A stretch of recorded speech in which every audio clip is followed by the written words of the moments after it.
Hello everyone. We would like to talk about this week parasha, about uh, what we're learning this week, and also about what's going on in Israel and to connect between the two. We have our parasha talking about our father Abraham, Abraham, and we have the parasha telling our the journey of Abraham, how he traveled from Haran to the land of Israel, and from there to Egypt, and back to Israel, and his journeys with Sarah, his wife. Now, the parasha starts with God telling Abraham, Lech lecha, and this is the name of our parasha, Lech lecha. Go. Go where? To the land that I will show you. And God did not told Abraham where is the final destination in order that Abraham will start the journey with the belief in God. The age of Abraham in that time was 75. Abraham was old, pretty old. But we're not talking in the Torah about his life before God telling him Lech Lecha. The story of Abraham begins when God telling him Lech Lecha, go.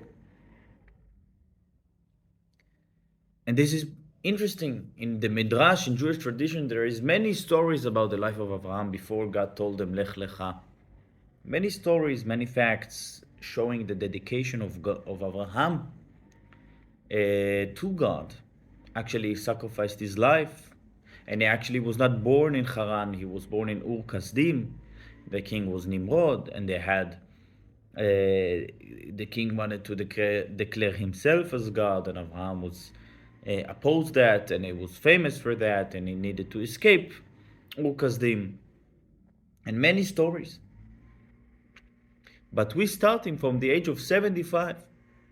Abraham knew God, start understanding and exploring the world from the age of 3, and he started thinking, and he asked his father, and he thought to himself until he reached the age of 40, and he came to complete understanding of God, as the Rambam talking in length, and he published books, and he was famous for that. So why Abraham mentioned in the Torah from the age of 75? Interesting fact, in the prayer that Jewish people saying every day, the first prayer in the Amidah prayer is called Avot, parents, fathers. We're talking about our fathers, and we're starting the prayer, God of our father Abraham, God of our father Yitzchak, and God of our father Yaakov. And we're finishing the blessing, protector of Abraham.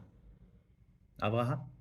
So we're saying blessing for Abraham, and we're calling God, God of our God, the God of our fathers, God of Abraham, Yitzchak, and Yaakov. Why we need to mention the names of our fathers? We're talking about God. God is my God, also in the same level that is the God of our fathers. And why we finishing protector of Abraham? There is a story that happened in in the war right now. One soldier is telling his story. This soldier, his name is Yair Ansbacher. He woke up in the day of Simchat Torah,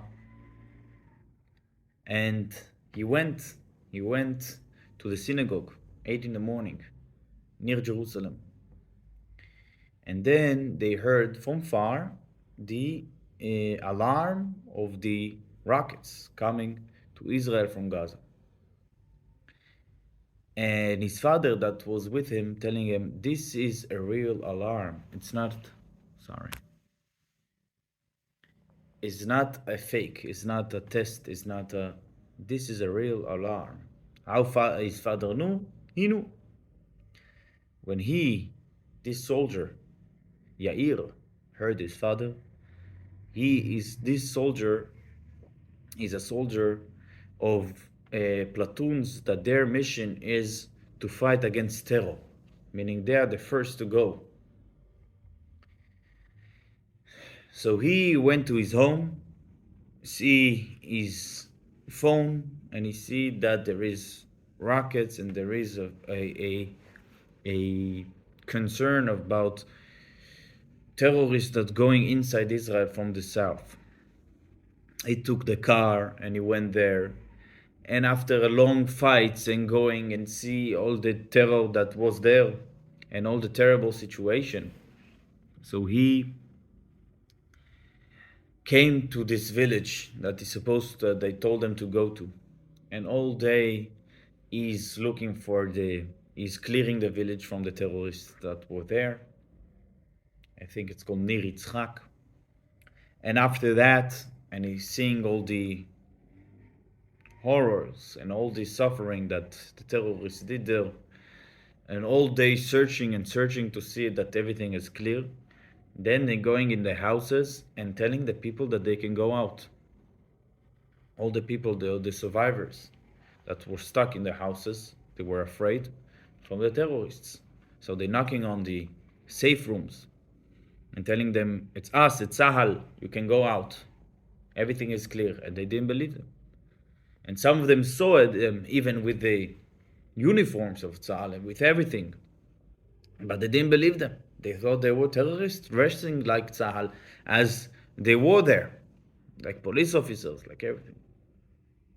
So they start telling them psukim from Torah, convincing them. Today is Simchat Torah. We know everything. Shema Yisrael, Hashem Elokeinu Hashem Echad. And then until discussions, they understood that this is Tzahal, and they opened. And he said, we all soldiers, we came there to the houses and we just hug and kiss all the people there. He said, this is the only thing that I wanted to do. I wanted to go outside and hug every Jew that I'm seeing. This is the only thing that I wanted to do. This soldier has a very interesting story. But this sentence is very nice. It's very interesting. We see the enormous awakeness, how the Jewish nation waking up. They're hearing the situation and they are waking up. We need to understand that there is a much more soldiers than every platoon needs. 130%, 150% soldiers. Unbelievable. Soldiers came to the reserve soldiers, came to the cars and went. No one called them. They just went. Probably 200,000 Jewish people, Israelis from around the world came to Israel. Not everyone soldier, just came. We here. And the amount of donations that coming to the army, to the people in all around Israel, it's millions of millions of millions.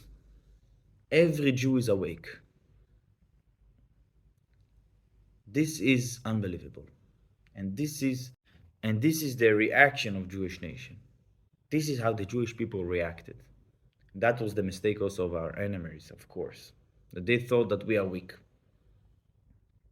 Now, what is that reactia? What is that reaction? So when we saying in the prayer, God of Abraham, God of Yitzchak, and God of Yaakov, we're not necessarily only talking about Abraham, Yitzchak, and Yaakov. We're talking about what they represent. Abraham representing love, dedication, and love. Yitzchak represents and is a symbol and is a vessel of respect and fear of God. Yaakov represents beauty and truth. So every Jew have those forces inside him: love and dedication to God, respect and fear, and beauty and truth. Every Jew have those inside his core, and they can be revealed. But what is the most extreme and and big and strong force that the Jewish people have is the force of Abraham, the force of Abraham, of Chesed, of giving. Every Jew, even if you don't have enough respect for God, even if you don't feel his emotions of glory and beauty, but he will give. He will give to his brothers, he will give to God. Because when you give to Jews, you give to God Himself. This power of Abraham is inside the DNA of every Jew. Also in Tzchak and Yaakov, also the respect for God, even if we don't see it. But the most seeing thing, the power that we mostly see by Jewish nation, by Jewish people, is the giving. Because Abraham is the father of us all. And we are the true continuers of Abraham's way. And we have the DNA of Abraham. That's why we're saying that we're finishing the blessing protector of Abraham, because God gave us the power to protect these ways of Abraham, Yitzchak and Yaakov. Now, the Torah starts the story of Abraham with God telling him, go, with God speaking to Abraham. Why is that? Because the reason that Abraham had such an impact, that Abraham was so special, was we can think that it because all his dedication to God. Abraham sacrificed his life many times, and he changed the world philosophy. He created a new philosophy, and he published the ways of God, to understand God, that God is one and He is the creator, and he was against all the world. This is all true. All the worshipping of God that Abraham had was all unbelievable. Unbelievable dedication. But Abraham was special because God spoke to him. The Jewishness of Abraham, the relevance of Abraham, and the specialty of the Jewish people is not because they are worshipping God in unbelievable way. Of course, it's also this is our job, but the specialty of ours of ours is the fact that God chose us. After Abraham showed 70 or 75 years of dedication, God starts speaking to him. And then he become the chosen person, the chosen one, that from him nations will be created and the Jewish nation will be created. So it means what the Torah want to tell us when the Torah starts speaking about Abraham from this stage in life is that everything is good, everything is true, all the dedication is true, but I'm choosing Abraham and he will be holy and his grandsons will continue his way because I choose him, I choose his son and his grandson and his great grandsons and all the rest of the chosen nation. I am choosing them, and this is what makes them special. And that's why we have in our DNA this force, this midah, this emotion, and it awakes in time that we feeling a threat of our identity. When we feeling that someone thinks that we are not strong and our identity is not strong, immediately our soul is awake, and the strongest midah, the strongest force that we have inside us is the force of Abraham. That's why we're giving, and we are one as Abraham was chesed, was about charity, about giving, and this is the strongest force. We should know that Abraham dedicated his life for God, and he sacrificed his life for God, and he made God's name famous. That was his life's mission. And we are the Abrahamic people. We are the true Abrahamic people. And we need to know that this is our mission as well. Because in our core, we are the nation of Abraham continuing his ways. And that's why we see this awakeness of Jewish nation, especially in time of threat of our identity.